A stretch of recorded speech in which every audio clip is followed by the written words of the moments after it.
to this on Twitter now? Yeah, go for it. Okay. Welcome to the Laravel podcast. This is our first attempt at a live video production, so hopefully it doesn't go too terribly.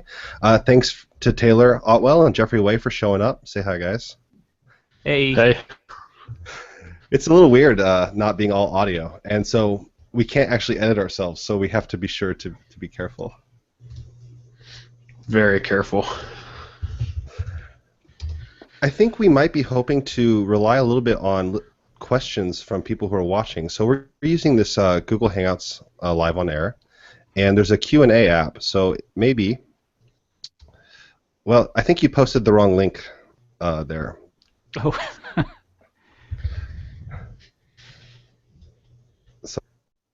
Okay, so I'm going to unretweet that. What is the correct URL? We're off to a good start. Yeah, so now people are actually joining our video. Does anybody know how to block people from joining? You can do it in the control room thing. Okay. That doesn't mean they can talk though, right? It's just. Oh yeah, they can. Oh, they can talk? All right. Well, this may be a different kind of podcast. So I can't figure out how to actually block it. Go to Hangouts.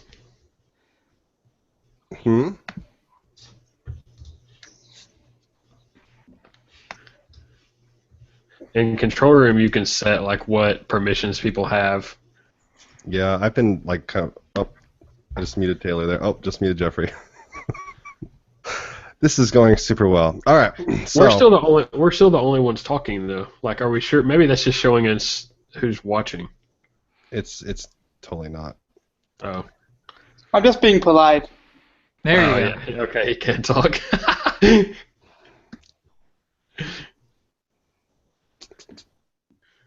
Well.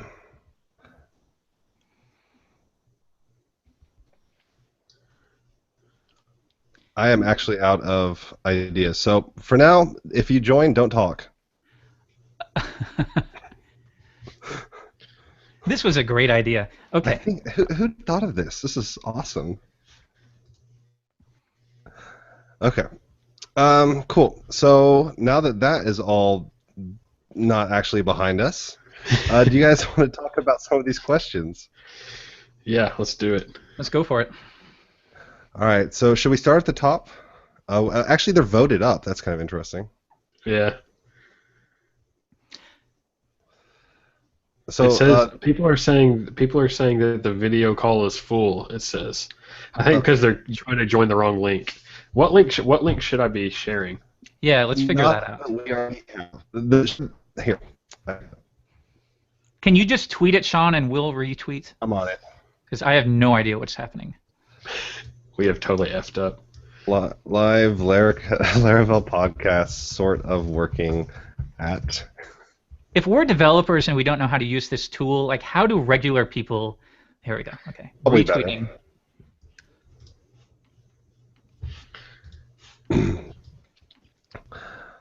So we just have a really trustworthy group here, and they're going to be. I know they're all waiting silently. All right. So Q&A. So we have, I think the upvote is the top voted one is. Do we have a definitive release date for Laravel 5? No, we don't. As far as release dates for Laravel 5, a few things have to happen. One, gosh, I can't remember if it's 2.6 or 2.7 has to go stable. Usually that's like towards the end of the month, even like the last week of the month last year. But even when that does happen, Laravel 5 was originally going to be like Laravel 4.3, right, and like a smaller point release. But when we decided to go with Laravel 5 and made some bigger changes, it might take a little bit longer. So I could envision it being more like late December, early January before you see a release instead of in November, just to make sure things are like ready and polished and documentation is all updated, because it ended up being like a bigger release cycle than we originally anticipated. So yeah, I doubt it will be in November. And yeah, and then at that point, maybe just wait till January, because nobody's thinking about this stuff around Christmas time. So, is there any real point to release it at the end of December? I don't know. No. I mean, last Laravel release we had was in December, and when we had a fall release, it wasn't in November. So, What, Laravel 4? Laravel. Or what are the point releases? I guess it was 4.1. Was in December 2013. Well, on that note, like a lot of people were asking in the Laracast forum, what was the big reason for you to switch from doing a point release to actually wanting to do something much bigger? Well, there was that big semantic versioning controversy where, like, I can't remember what originally spurred it on, but I mean, we had 4.3, what was going to be 4.3, working with a new app structure, and like we had like a service provider that made the old app structure work and all that, but people got really uptight about the semantic versioning thing, so since they wanted 5.0, and since we said, okay, we'll just do 5.0 since it's breaking compatibility, then it was like, well, we might as well change a few other things if we're going to have like a major version release. So that's when we did like middleware and changed up how the app boots and a lot of internal stuff to cleaned up. Laravel 5 is so much more like conceptually simple under the hood than Laravel 4 was. It's just a lot cleaner. Yeah, so like as you're working on 4.3, I'm over here at Laracast thinking we're just dealing with a point release, so I'm like trying to stay up to date. And then like as I'm doing these videos, I'm realizing like, oh, Taylor's actually changing a lot. So I realized like, okay, this is just pointless for me to even bother covering it. If anything, it's a stupid idea because things are changing so much that I didn't realize. So what I ended up deciding to do is like, all right, just put all of that on hold. And then when we get closer to January or whenever, I'll release a bunch of this stuff. And basically, I'm going to have to redo all of the content. But, you know, lesson learned. That was maybe not the best idea on my part. I think that you're not the only person to learn that lesson, because everybody who started to try to bring in 4.3 or work with a 5.0 project, they have to deal with such constant changes. So yeah, it's not for the faint of heart. And like it happens all the time. Like people, even there are people in the forums who will complain that there's not enough documentation for Laravel 5. And it's like, guys, this isn't done. It's not even to beta yet. So the idea that there should be documentation right now is pretty absurd because it's changing so much at this point. It wouldn't make sense to, right? Yeah, a lot of stuff has changed. I mean, even like the routing stuff has changed a lot, like over the past month or so, where trying to decide like what the default routing setup should be, whether it should be an annotation-based thing or whether we should just be like the plain routes file. So even that alone would affect documentation tremendously, obviously. So to clarify on that, at this point, routes.php is back. So that will be the default. But if people want to use the annotations, they can still do that, right? Yeah, right now, routes.php is still like the default setup out of the box, and then, of course, the annotations are still supported through the route scan command. Will scan and generate a routes file for you, and same with events. You know, you can do event scan and scan for your event annotations. Yeah, people weren't. The annotations as default was not well received, to say the least. No, it was not. that's okay. So what else we got? Yeah, let's see here. The next one on the list is what led Taylor to write Eloquent rather than using an existing ActiveRecord solution like Propel? So, interesting thing about that question is in very early versions of Laravel, before I released it, I did use an existing ActiveRecord project called PHP ActiveRecord, which was I can't remember if Propel was very actively maintained at the time. It's kind of had like a resurgence in a way, like where they've kind of picked back up on it. But at the time, like PHP ActiveRecord was the main one, and so I did use that in an early version of Laravel. But around that same time, that became abandonware as well, and like that's not maintained anymore. Like to this day, it's still not maintained. So really, I didn't have a huge choice in terms of writing an ORM, an ActiveRecord ORM. So yeah, at first I did, but then had to switch because none of them were maintained anymore. Yeah, I was using PHP ActiveRecord, but it was even at the time I was using it, it was abandoned, I think. Yeah. Exactly. Yeah. That was kind of a popular thing in CodeIgniter at the time. Yeah. Yep. I remember that. The CodeIgniter days were dark days. Like, we don't remember. Like, 3 years ago, it just wasn't fun. Like, you don't even realize like how far as an industry we've come, because basically like everyone was using either Symfony or CodeIgniter. And on the CodeIgniter front, like, we thought some of that stuff was cool, you know? And now you just look back and it's like, oh God, it was so bad back then. Dark Anyways, days. It was different. The dark ages. Well, here's one that's kind of related, so let's skip to that one. Have you been considering any kind of other database abstractions? He's specifically, or Logan specifically asking about NoSQL, but I guess a broader question would be, do you consider any other kind of database abstraction at all? For example, right now we have the query builder and the actual that stuff, and then we have Eloquent, which is an ActiveRecord like built on top of that.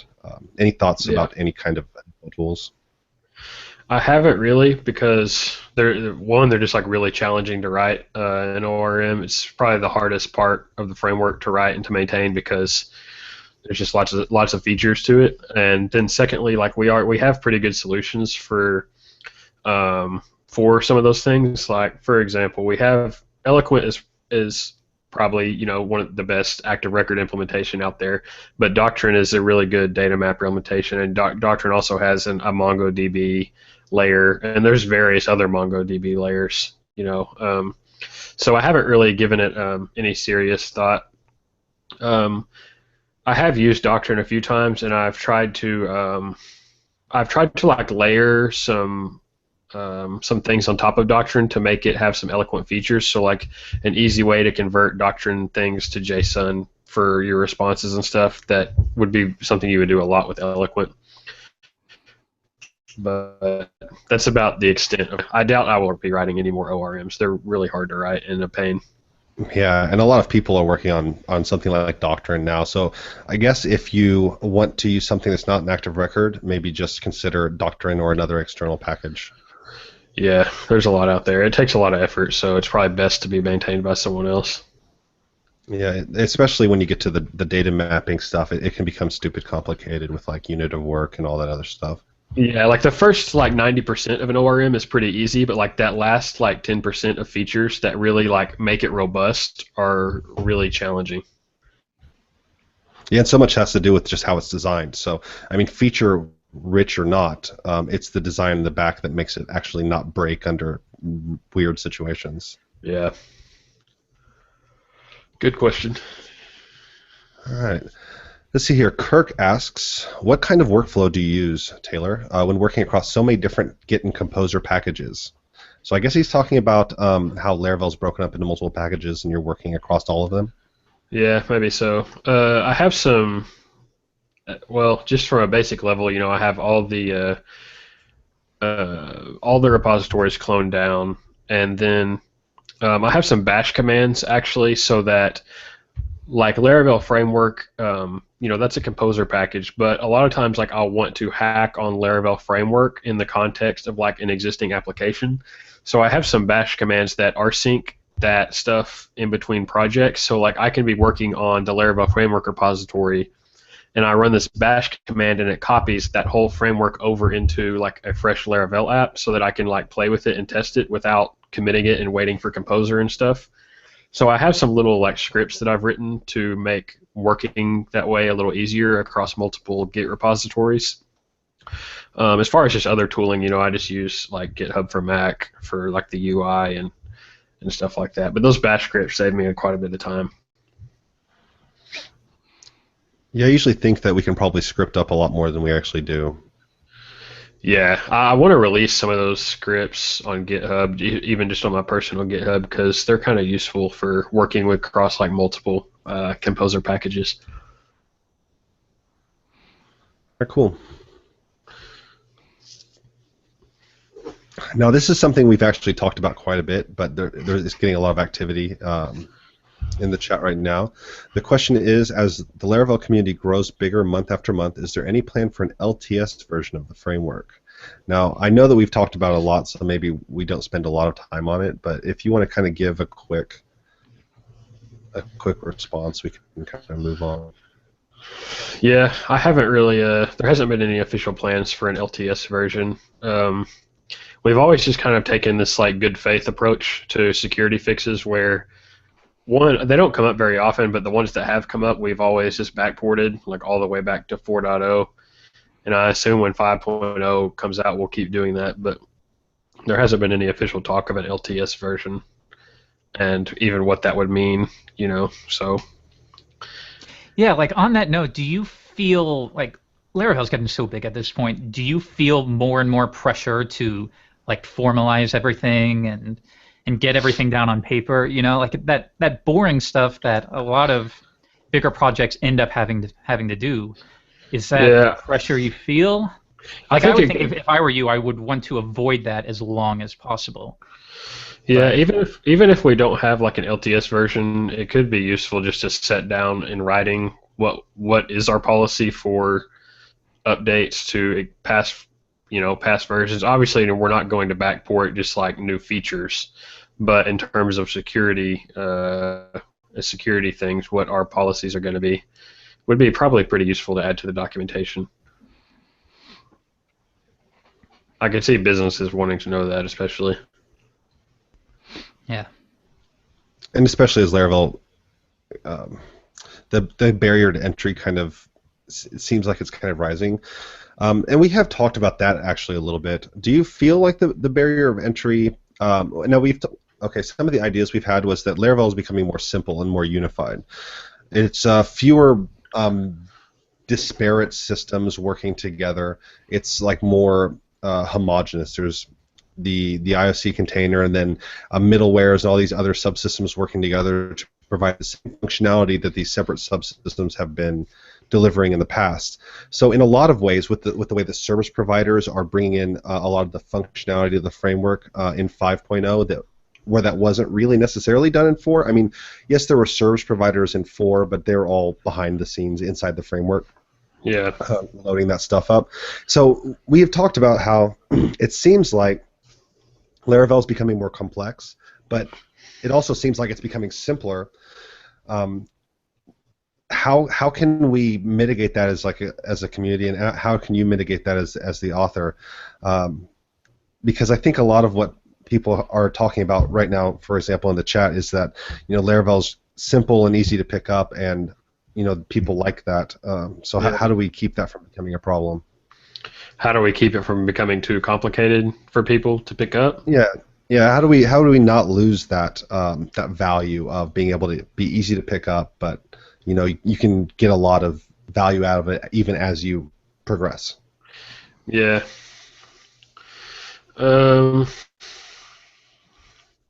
Gosh, I don't know. Well, firstly, do you agree that the learning curve is higher now? You don't necessarily agree with that, do you? Not really. I still stand by the fact that I think it's conceptually simpler, because I feel like it's closer. It's just more like real, I guess, and less. There's less magic hooks and stuff going on. So, like for example, in Laravel 4, if you want to register an error handler for a specific kind of exception, you call this function called app_error, and you pass in a closure which type hints the kind of exception that you want to catch.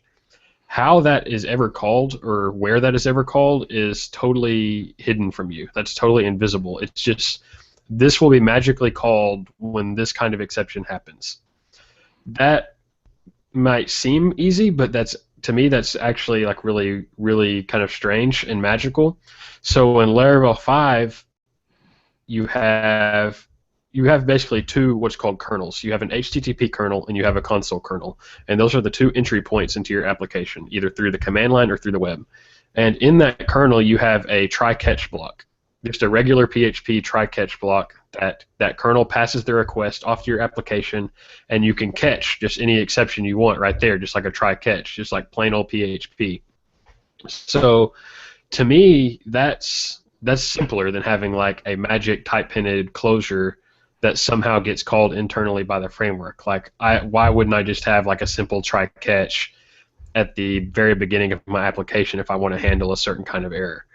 So those are the kind of things I think that at first glance you might see the word kernel and see this try-catch block and think, oh, this is more complicated, blah, blah, blah. But to me it's so much simpler because it's more obvious what's going on under the hood and not these magic things happening at certain times to make things happen.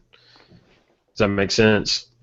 Yeah, I mean, it makes sense to me. I think all of this just comes down to like basic terminology. Terminology scares people. So like if people hear middleware and kernel and they're like, oh, it's too complicated, they forget like, okay, well, with version 4, there was new terms too. Like Laravel 3 had an IOC container, but I feel like Laravel 4 kind of formalized it a little bit more.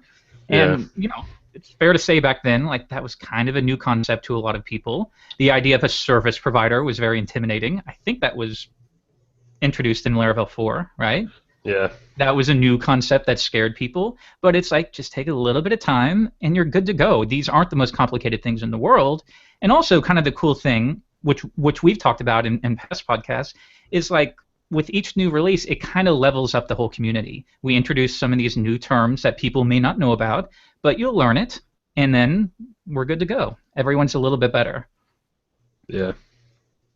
But yeah, like I don't think there's any denying that the how do you explain this? Like the entry point for Laravel 5, I think, is going to be higher. Like Laravel 3 was all like, oh, check out this symphony style routing, and here are these. I don't know. Were there facades in Laravel 3? No, it was like real static calls. Yeah. But anyways, the whole idea was like, look how simple this is. But Facade. and we've talked about this before. It's like the truth is anyone really building applications like that? Anything of size? And if the answer is no, then it's like, all right, it's cool how simple that is, but it doesn't really reflect anything that people are actually building beyond like little toy apps or little services. So like, yes, you need to have understanding of namespaces and some dependency injection. Some of these basic things you will need to know, but again, is that a bad thing? I don't think it is. So once you get past that, I think it really is a lot simpler. How many of these problems are the framework supposed to be fixing, and how many of these problems are other kinds of problems? See, that's one thing I think about a lot is we don't want to have our hands in too many problems, you know what I mean? Because then we're like overextended and it's hard to maintain that. So like I try to keep the framework solving a somewhat minimal set of problems. So, I mean, it solves HTTP routing and all that comes in line with that, and it kind of gives you a basic structure for your application. And then you just have a few infrastructure things like queue and mail and database and stuff that a lot of things need. But, like, for example, like deeper architecture issues, I try to like not be super opinionated on at the framework level, because I want people to have the freedom to explore that kind of thing themselves and to shape it how they want without kind of laying down a law at the framework level and that kind of thing. Well, it makes sense to me. So Taylor, well, how was your experience using Angular with Laravel for Forge? I think that this is actually a really highly voted question. People want to know about gotchas and things that insights you can provide them as an experienced Angular developer. Well, also, was that your first Angular app you ever built? Yeah, that was my first like real JavaScript to ever write. Besides, so did you find that you were like rewriting it over and over as you were learning it? Okay, wait, I forget. It was not my first Angular app. My first Angular app was the snappy iOS app in Ionic framework. So that I learned a lot doing that, and then I brought a lot of that over into Laravel Forge, just what I had learned about Angular. I really liked Angular. I didn't build like a single page JavaScript application. I just have like a separate Angular controller that's loaded, or just for each page, single page. So there's no like Angular routing or anything like that. But I mean, all I used it for was just like the HTTP calls and then the model binding on the form elements, and then just like hiding and showing stuff. So it was pretty simple, and it worked out pretty well for me. I'm using it on another project right now, and it looks pretty good too. So it's all I know. So I can't give any comparison or contrast to like any other JavaScript frameworks. Have you guys seen the Angular 2 stuff? Yeah, people are pissed about Briefly, that. yeah. It looks so I only awesome. went over one article and people are pissed. They I have to are. admit, like, without reviewing it too much, that's like a case where it's like, is this better? It probably is better in a number of ways, but just on the surface, does it read better? And to me, the answer is no. But When I saw that, tons of thought went into Reading this. is like a familiarity issue, right? You get better at reading. When I'm coding, I want to see other people code exactly how I code because that makes it so I don't have to translate their ways of being into my way of being. But I'm okay with having to put in a little bit of effort to rise to the occasion and be able to deal with the problem at hand. So I like to mess with stuff for a good while before I try to have too strong of an opinion, especially after I went through the whole PHPStorm debacle, when I went through all of the effort to tell JetBrains what I hated about their IDE and then ended up switching to it full time. when I saw the Angular 2 stuff, my main reaction was, I hope that's not how Laravel 5 goes. I stay out of front end like completely. I have messed with Angular and Ember both, and I've made prototypes in them, but I intentionally have always like just left that to other people to do. I kind of decided that with Angular 2, I'm going to actually jump in and learn that like right away, and I'm not going to follow any tutorials because I feel like following tutorials when it comes to this JavaScript stuff is a great way for me to get completely like just trained wrong. So I'm going to try to use the same ideas that I'm operating on in the back end and just try to do good code, good testable code in the front end and learn it like that. That's my strategy anyway for Angular 2. I hope it works out. Yeah.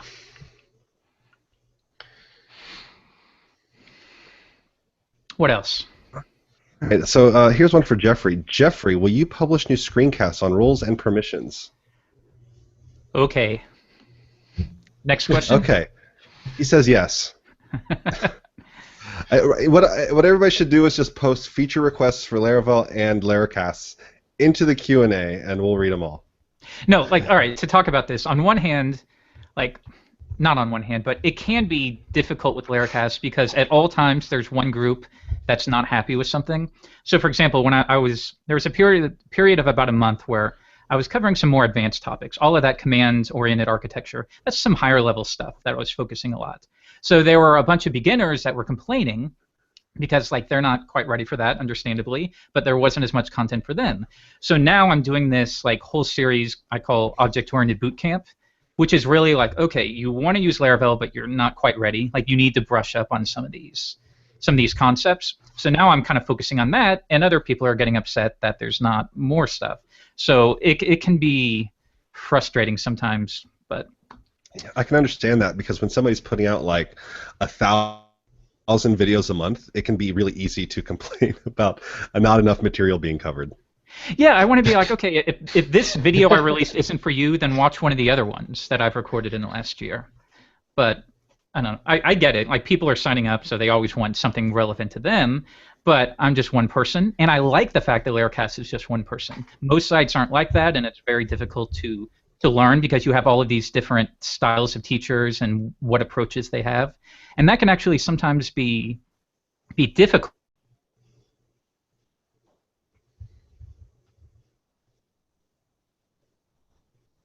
There's only so many hours in a day to cover everything. That is all. Okay. That is So all. Tom asks, is there anything you want to change in Laravel 5 but are not going to because of backwards compatibility, timing, or controversy? I changed everything I wanted to change. Just like controversy be damned, basically. Like, I think I pretty much did everything I wanted to do. I can't think of anything that I held back on because I was too scared. I mean, I'm still scared that people are going to hate it and not use it anymore, but I think I did it all. Oh, cool. Really, at this point, I'm trying to think, like, what would people be most upset by? The route annotations were clearly it, but that's a non-issue at this point. So, excluding that, what would there really be, not to be upset by, but to be worried about? I can't think of anything. Well, my main concern at this point late in the game is The upgrade. like documenting the upgrade path is not the same as it was when it was for 4.3. Like, it's going to be more of like a 3.0 to 4.0 thing, where I think it's going to be easier to like get your fresh Laravel 5 app and configure it, how you want, and then move your controllers over and move your models over instead of trying to like update your app in place. Like, that's what I did for moving from Laravel 3 to Laravel 4. Is I just got a fresh Laravel 4 and copied and pasted all my models and controllers over and went that route instead of trying to like piecemeal upgrade an existing Laravel 4 structure. You know what I mean? So the upgrade path, I think, is going to look a little bit different. And but the benefit is the underlying APIs for all these things have not changed. So you're not going to have a lot of like syntax changes in your code. It's more just like probably going to have to manually move some folders around. Okay,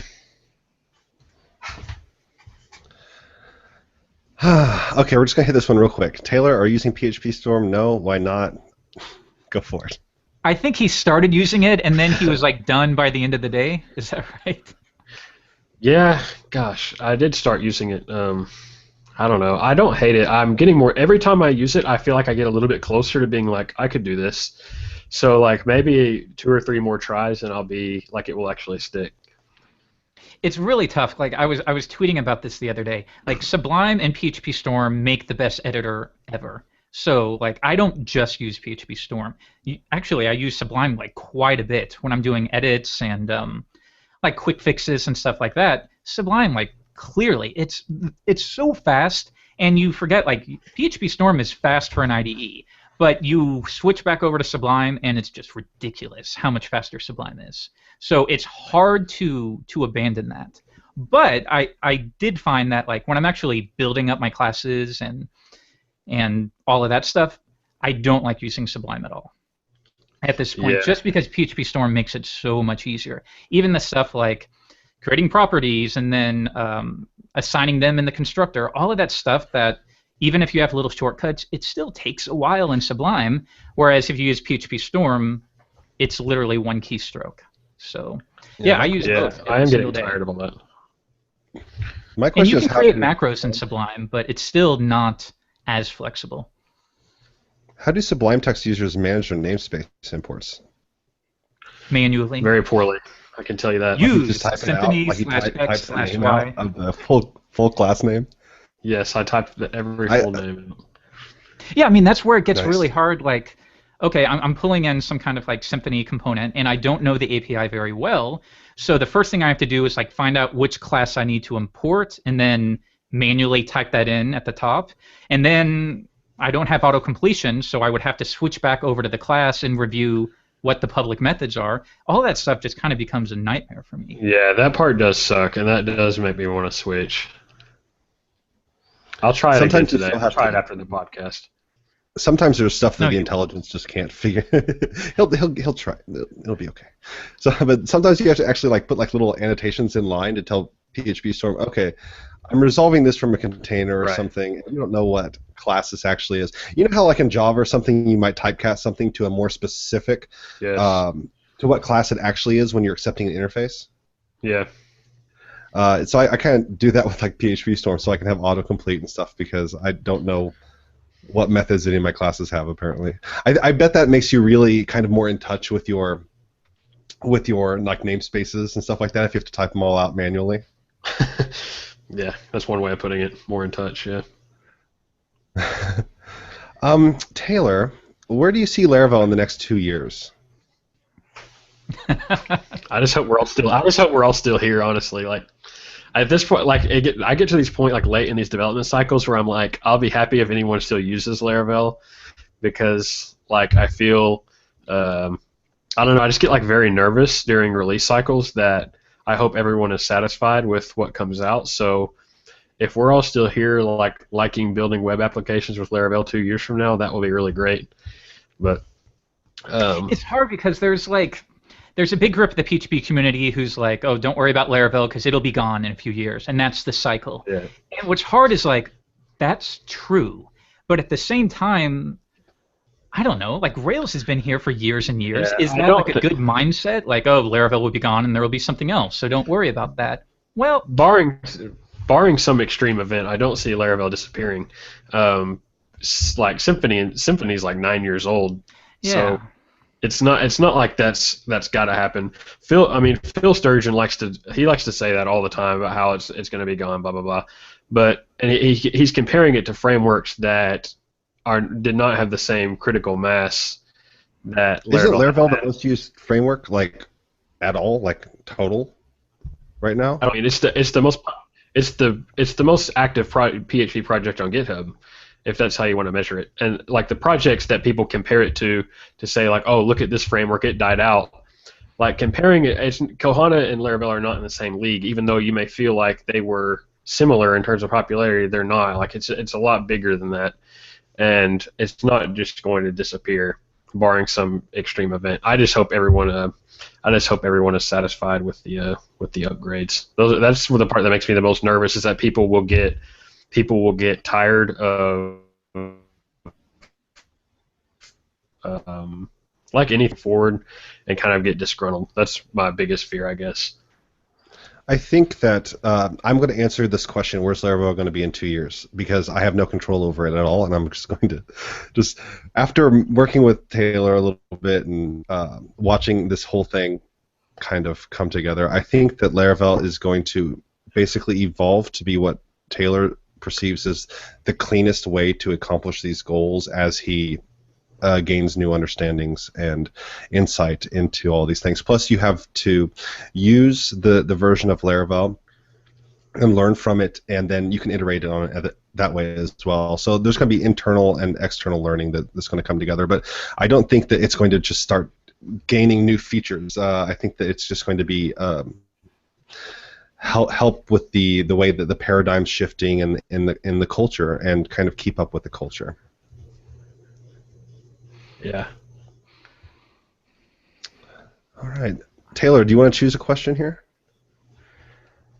Let me see. There's some on Twitter too. What's the best way?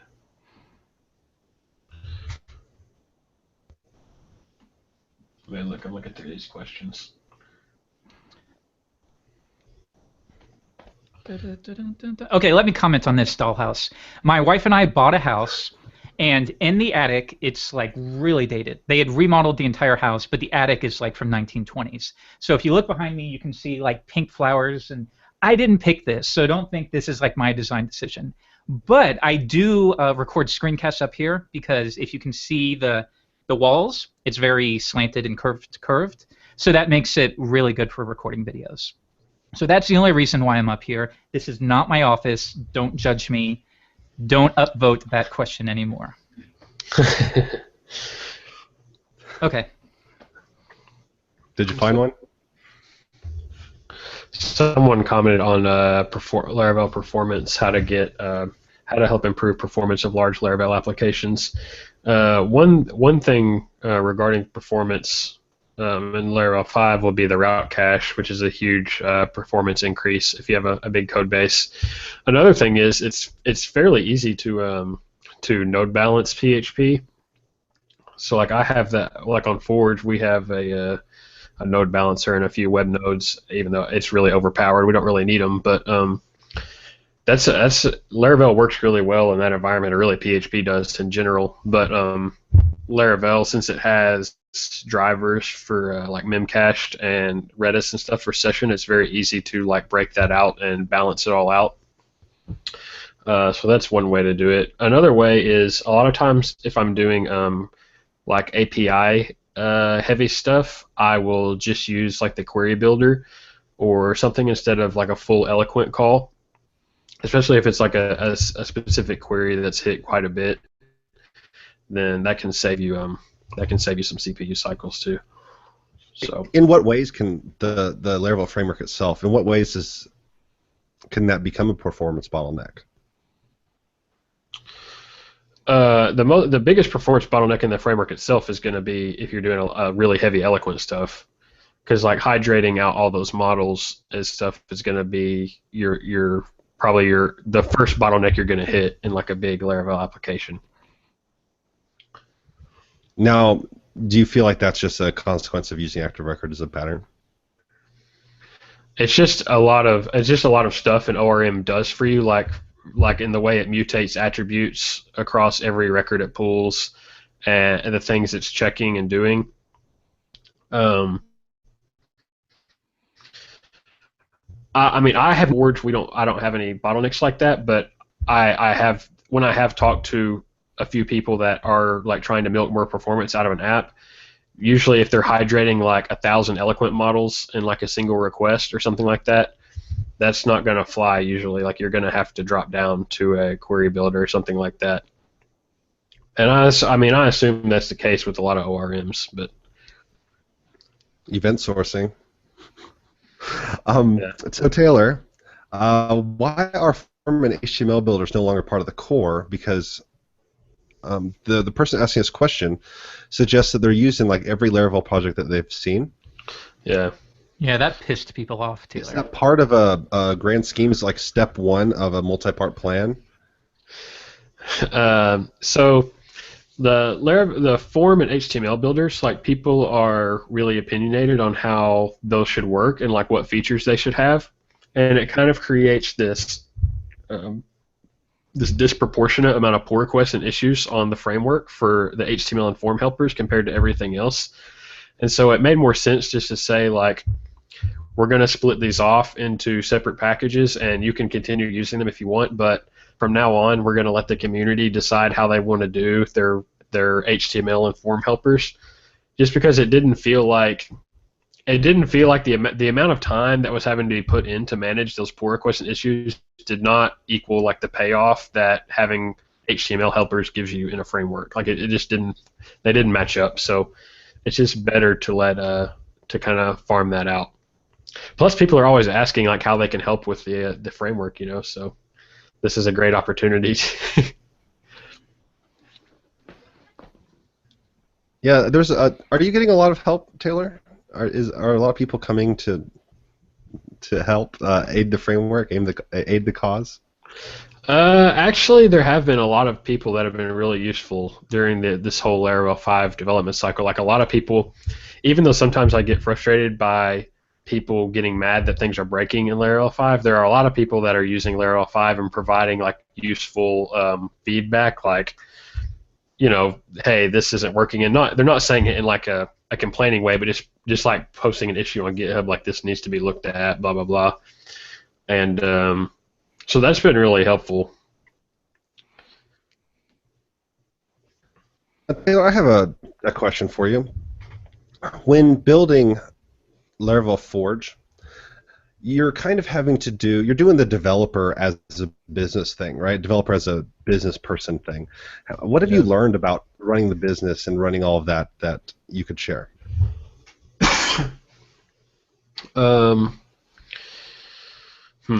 That's a loaded question. Loaded? Loaded. Gosh, I don't know. I feel like Laravel Forge has been a pretty easy business to run so far. You know, there's always people that are not satisfied with what they're getting, and like the response when people are not satisfied with Laravel as a framework is totally different than when they're not satisfied with Laravel Forge, or at least it should be, because like, you know, when someone's not satisfied with Laravel as a framework, it's like, whatever, I don't care, you know, this is free anyway, and if you don't like it, you can use something else. But when someone complains about Laravel Forge, it's like they're a paying customer, so I have to respond a little bit differently than I might respond to like Laravel framework. But that's the biggest difference, is trying to kind of be in that customer service mindset instead of a open source mindset. Submit a pull request. Yeah, exactly. I can't just tell them to take a hike or whatever. So.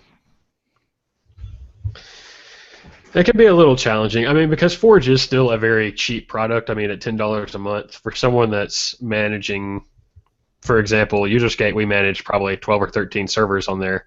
So for $10 a month, they're still not paying a lot, but at the same time, there is a difference between pay and free. So the tone is a little different, I guess. Yeah, I think it's hard for developers to start businesses because we tend to be able to make an application. So we think that the business needs to be an application, and right, the application is never actually the business. Business is something that's separate, and then the application has to support it and make it happen. Right?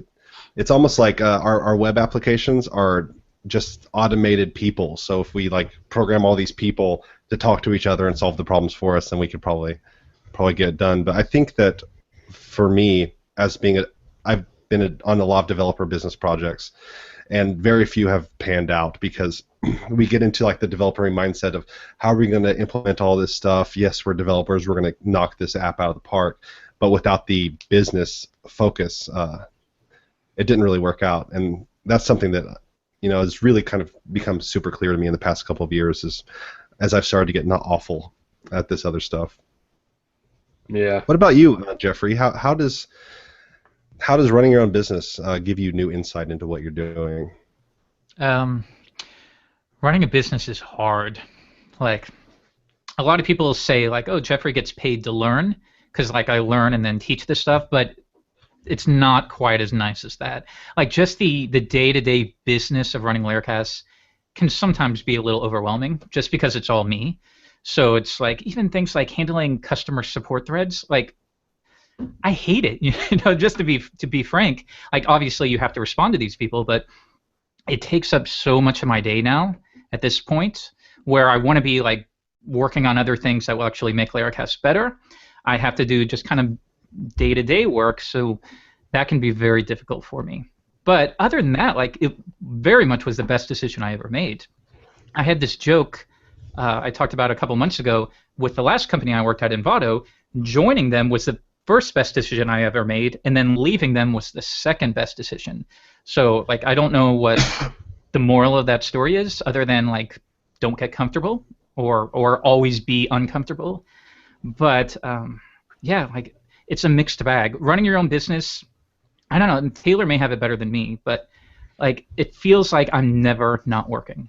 Like we talk about how you can't take a vacation, and that's kind of true. Even on my level, like I'm not running an Amazon, but even on my level, like I'm going on vacation this weekend. I can't really go on vacation because there's going to be customer support tickets. There may be bugs that I have to take a look at. All of that stuff, especially when it's just you're the one who has to handle every single one of these things. So that can get a little overwhelming, but I'm very happy to be doing it.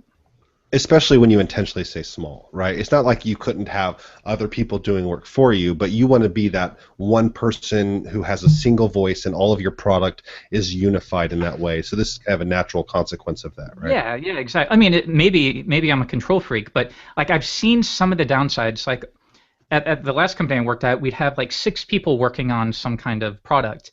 And on one hand, that's awesome. But on the other, it's like every single thing you want to do has to be discussed. So you'll have a meeting. Here's what I want to do. Everyone talks about it. And then the meeting always ends with, well, everyone think some more, and then we'll talk again next week. So you get to the point where it's like nothing can get done because you keep planning the next meeting to discuss it further. Versus, like in my case, if I want to do something, even if it's the wrong choice, I can just do it. I really appreciate that flexibility. That it can be midnight, and if I want to push something, I can do it without having a meeting with 4 or 5 other people. Yeah, I think some of that comes down to... I'm sorry, go ahead. No, I was just going to say, so even though I don't have as many resources as a bigger company, sometimes I feel like I might be able to move a little bit more quickly because I don't have those barriers that most people or most companies do. Yeah, sometimes I think some of that comes down to like a concept of ownership, like if the people working on something don't really feel ownership and maybe they just want somebody to tell them what to do, then that's a kind of a real problem. And then the idea of giving the people who are actually working on the project a certain level of autonomy to make decisions, make mistakes, and just know that you're assembling this team, so assemble the team in a way that you're going to get something done and not have to, manage it all at a small level.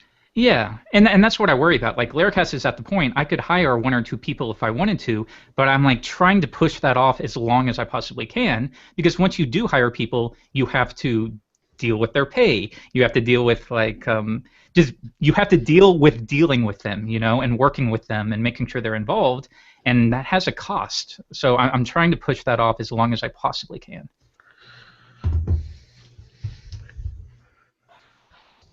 Okay, cool. There's a hot question on Twitter, or that I've gotten a lot. Chris Fidal TM has asked what happened to the whoops error handler in Laravel. Last few weeks, so I'll just go ahead and talk about that for a second. With whoops, it gives you that really pretty screen. But I think what people are not understanding about whoops is that it makes a lot of other assumptions about the way your application does error handling.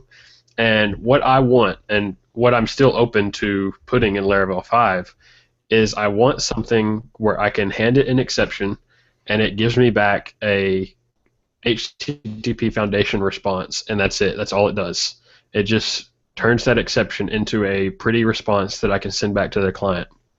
Now, Symfony can do that. Symfony's debug component, and that's that gray and white screen with the stack trace in Laravel 5 that's like a lot more plain looking. That's the response Symfony gives you. But if there was a standalone piece that I could use to have a more appealing debug screen, then I would use it. But the reason that we're not using whoops is that it likes to get like a lot more up in your how you're doing your error handling. It's more like a full error handling solution, not just like an error formatter. So that's the reason that whoops, it's hard to use whoops. And also whoops, it breaks in certain situations, so that like if you run like a PHP Artisan Optimize on your host machine and then you get an error, you're running your application like in Vagrant, you're going to get a white screen of death on your error. You're not going to get any error information. And you'll have no idea what to do. Yeah, which is awesome. Yeah, it's terrible. Yeah, which that can't happen like in an error handling situation. So I want to have like maybe a more informative and easier to read screen, but it needs to be written in such a way to where it's not as like intrusive into the error handling itself.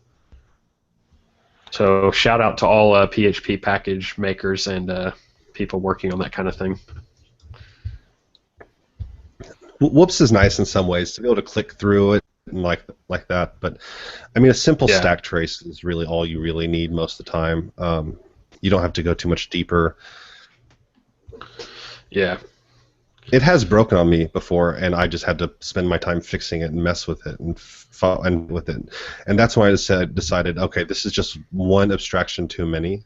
And I just went and like told it to just JSON everything and output the JSONs directly to the screen. So that's how I see most of my errors. Yeah. So if it's cool with you guys, I think maybe we do like 10 more minutes since we had a little bit of a little clumsiness in the beginning. Okay. Sounds good. And have a couple more questions. Hey Taylor, what did end up happening to LifeRaft? Did people not adopt that, or do you think there's just not enough communication? Because if people are used to interacting with GitHub, right, then how do you train them to kind of go and use this other thing instead? So what happened with that is, after I put it out, a few people have used it, but I started looking around at how other communities do GitHub issues, mainly how Rails is doing issues and pull requests, because they're a very large open source project. And one thing I found interesting about their approach and their documentation for contributing is they talk about GitHub issues as being it's not necessarily a place where you're going to come get your problem fixed. It's a place where you're going to be able to come and post your issue and maybe collaborate with other developers and figure out what's going wrong and submit a fix. So it's not like they were very clear in their documentation that it is not a place to come have all your problems solved for you. It's more of a collaboration spot. And so I really liked that approach, to where I turned issues back on the framework, and then I almost never go in there. I almost never go into issues. I only go into pull requests. But I do just let people file issues, and if there is like a critical issue, I can of course go look at it. But I think after reflection and stuff, and after reading that how Rails was doing it, it made sense to let that be a place for collaboration and discussion on issues people were having, whether they're valid or not valid issues. And then I let Graham Campbell look over a lot of that and bring stuff to my attention. And then I kind of focus mainly on the pull request side where things are much more actionable. You know, like I have a merge, I can either merge this or it needs work or what. But it's very clear, like I can take action on this in this situation. Where with issues, like a lot of times they're just not actionable. Like they don't have enough information, or it's not even confirmed if it's a valid issue or anything. So I kind of let Graham handle a lot of that right now, and then I focus on the pull requests. Yeah, shout outs to Graham Campbell. He recently fixed a bunch of my like repositories, composer stuff that I didn't even know was not optimal. So thanks, Graham. Fix the indentation on this line. Just out of nowhere, like repositories that we have never talked about, and that I didn't know that he was involved with at all. He just comes in and fixes everything. So thanks. Yep.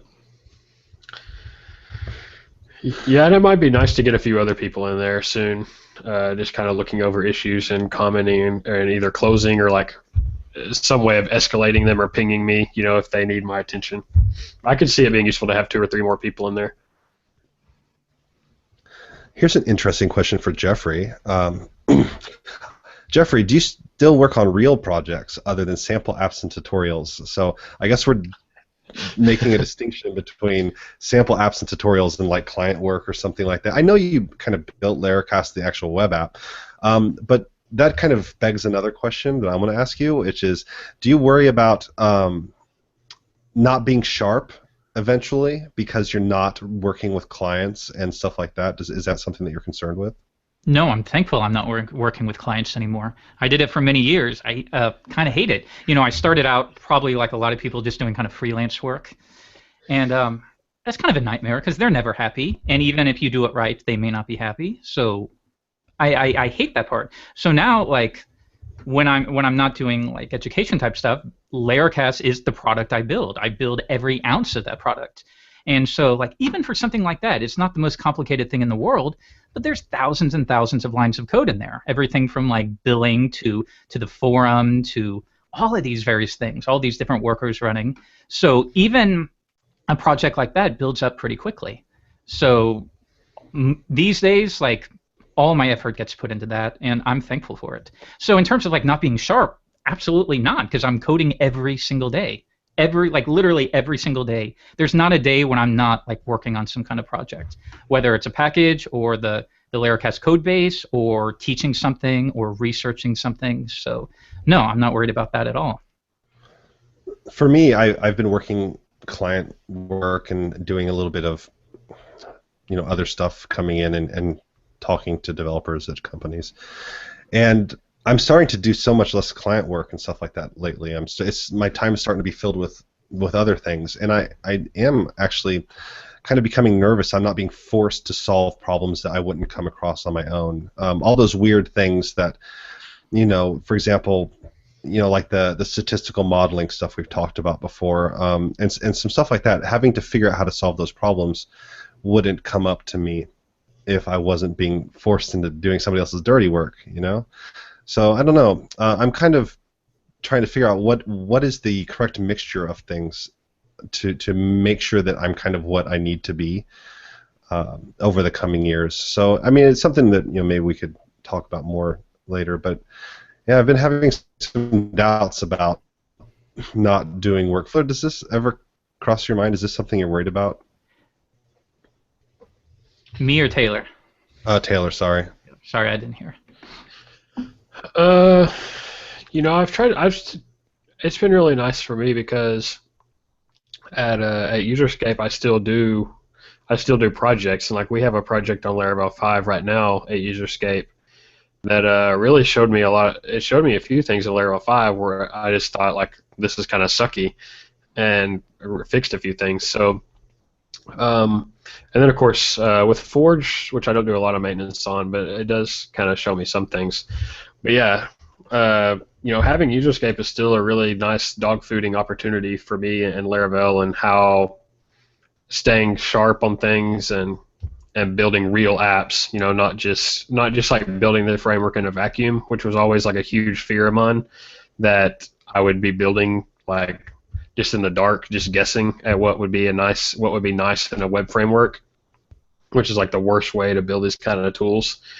So it's I'm very thankful that I have a good situation where I can build these in very legitimate web app situations. So I think maybe we have one more question. Can I choose it, or do you guys have a preference? Go for it. Go for it. So, someone asks here, do you have any goals and/or plans regarding Laravel Elixir and its future role in the Laravel ecosystem? So I guess what I would like to know is kind of like an update on where you both stand with it and how you perceive its value now after it's been out for a little while, and do you like it, and do you still plan on supporting it going forward?